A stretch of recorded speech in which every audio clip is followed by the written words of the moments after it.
Can you give us rather lay people an understanding of what it is that your organization does and how it improves and empowers the community? Our philosophy is simple. We just teach people how money works. We feel that in 2018 that no family should, be left out of the wealth building arena, no matter their economic status.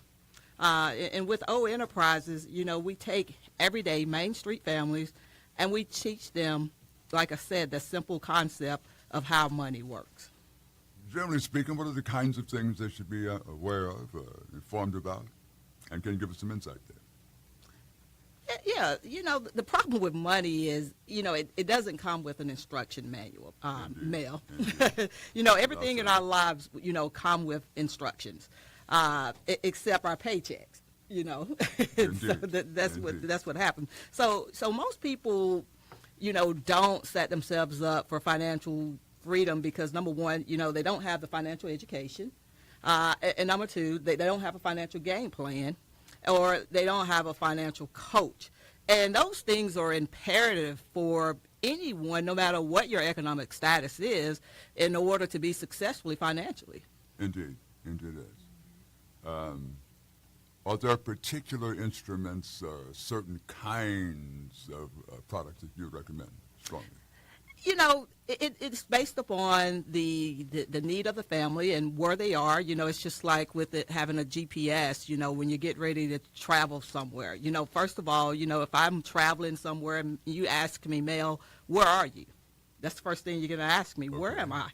So, and the thing is, you got to make sure that you are in the right vehicles, whatever that vehicle may be. It could be, something as mutual funds or IRAs, things like that, or annuities. But, it depends on the individual because all plans don't work for everyone. So what we do at O Enterprises is we make sure that we sit with you and get a very clear understanding of where you're trying to go and what you're trying to do.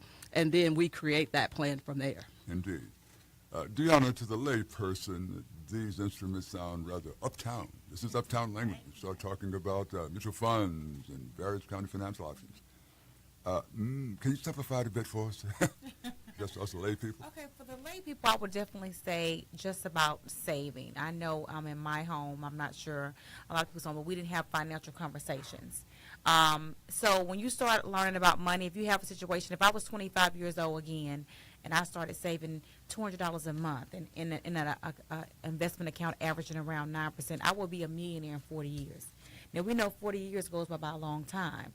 I mean, it doesn't take that long, but the thing about it is that, we don't have those type of conversations. So that's when we come down and we break it down to you and show you how much time it takes, which is not a lot of time, so you can get your finances together. By all means. Mm-hmm. Somebody had a question for you. I have a question for you. I have a daughter, and she's getting ready to turn 21. Mm-hmm. At what age should she be concerned with investing? Because right now she's still in college, and she's getting ready to graduate next year. Is it ever too early to start getting planning with a mutual fund, 401k, or something like that? Or what do you advise for a student that's still in college? I would never say, it's too young, but, being realistic at 21, they haven't yet started their career. So they may not have a lot of discretionary income just yet. So what we recommend is, someone starting about the age of 25, okay? Getting started with their financial plan.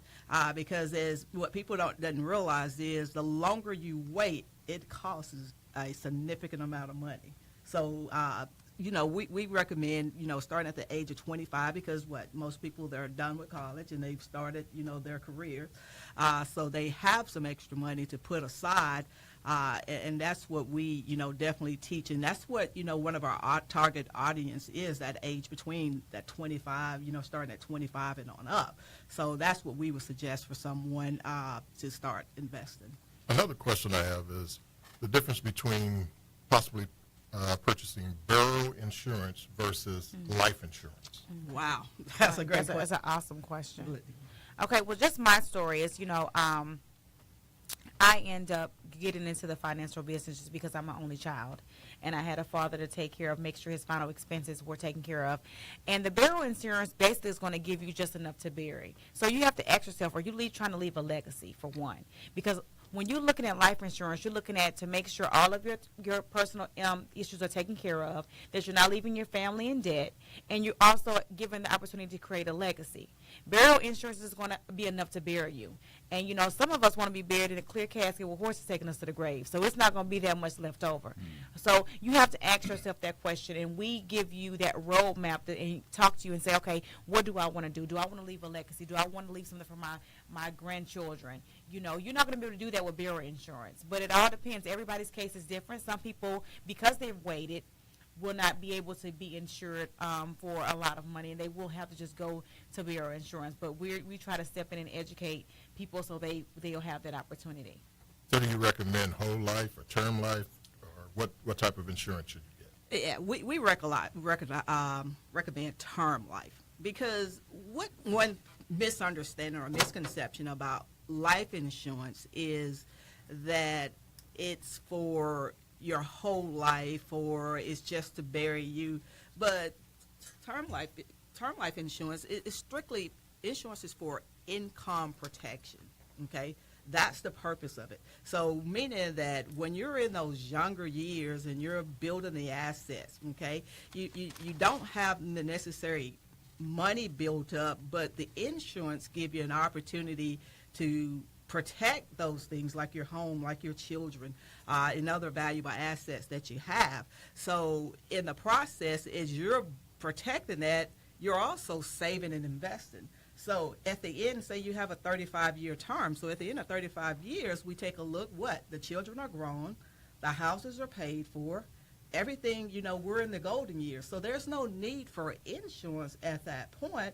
Now we need cash in the golden years as opposed to life insurance. What about the disability insurance or the long-term insurance in case you get sick and you know, as we get older, I had both my parents ended up having to put them into a home. Mm-hmm. It was very expensive because it got to be around $3,000 a month, almost $4,000 to pay for them to be in a facility. Mm-hmm. So do you recommend getting some kind of long-term or disability insurance? I do recommend that, and that is one of the products that we offer at O Enterprises, long-term care insurance. Is definitely a need. A lot of us, you know, it's just something that was never brought to our attention. So I don't believe that, you know, some people just are ignorant to the information. They just don't have the information in front of them, and that's our whole purpose, is to get in front of you and give you a game plan, go over these things with you. We recommend that long-term care insurance, you get between 45 and 60 and start working on it then. I mean, of course, you can get it earlier, but those are the years we recommend that you go ahead and work on that.